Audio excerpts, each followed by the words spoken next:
Hello friends and welcome to Sleepy Classes in your 2-minute series for Prelims 2019। आज का हमारा जो polity का लेक्चर होगा वो हमारा लास्ट होगा इन अ सीरीज ऑफ जो हम अपॉइंटमेंट्स देख रहे थे टू कॉन्स्टिट्यूशनल ऑफिसेस, राइट, कि किस तरह से अपॉइंट की जाते हैं, उनके टेन्योर एक्सेट्रा। ठीक है, तो ये जो है इसके अंदर कॉन्स्टिट्यूशनल ऑफिस के अंदर हमारा आखिरी होगा जहाँ पे हम लिंग्विस्टिक्स जो आपके special officer for linguistic minorities होते हैं, आपके controller and auditor general, attorney general and attorney general for states देखेंगे, राइट। इसके बाद we will be looking at कि इनकी रिमूवल को लेके क्या क्या स्पेसिफिकेशंस होती हैं, again which are very important.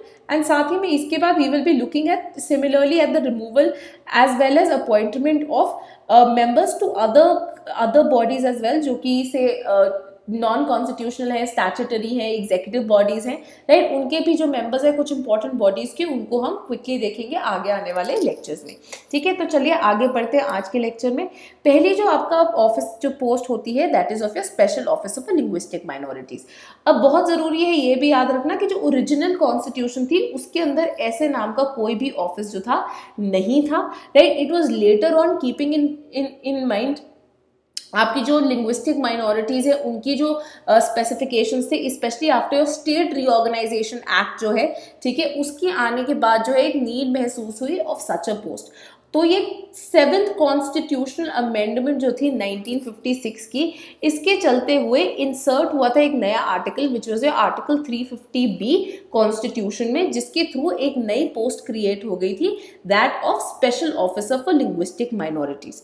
और इनको अपॉइंट किसने करना है, इनको भी इस ऑफिस पे भी जो है अपॉइंटमेंट होगी by the president of India.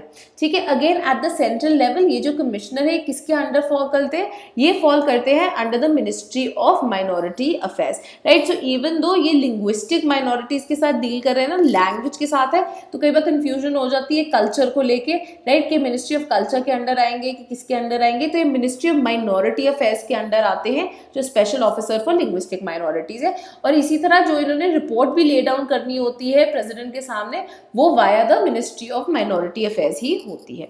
Next अब आपका जो बहुत इंपॉर्टेंट ऑफिस है that is of your controller and auditor general, जो कि स्पेसिफाई किया गया है under article 148 of the Indian constitution.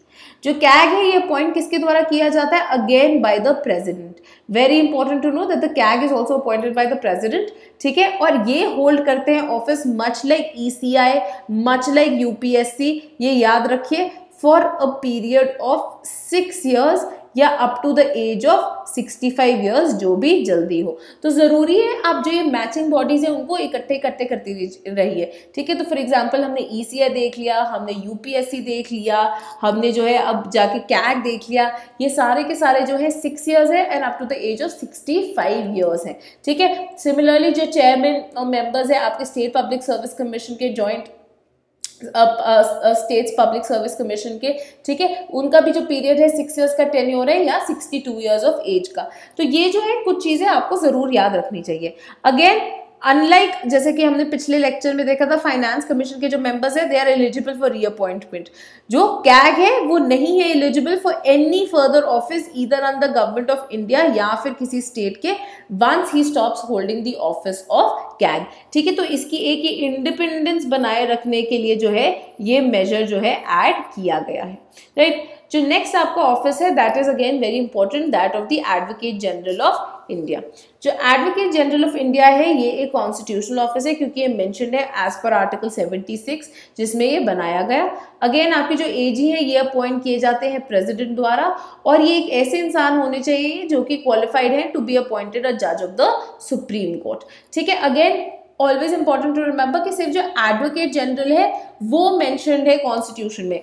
जो आपके बाकी जो लॉ ऑफिसर्स है, फॉर एग्जांपल आपके सॉलिसिटर जनरल एक्सेट्रा हैं, इनका कोई मेंशन नहीं है कॉन्स्टिट्यूशन में। कॉन्स्टिट्यूशन में एक लौता जो ऑफिस मेंशन्ड है that is that of your highest law officer of the land, that is your advocate general. Again इनकी जो कंडीशंस ऑफ सर्विसेज हैं, राइट, जो इनका टेन्योर है वो मेंशन नहीं है। यूजुअली जो इनका टर्म होता है that is coterminous with your government. ठीक है, जैसे गवर्नमेंट होती है उतना ही जो है आपके AGI को मिलता है। इनके बाकी जो रिमूवल और रेजिग्नेशन को लेके हैं चीजें वो हम अगले लेक्चर में देखेंगे।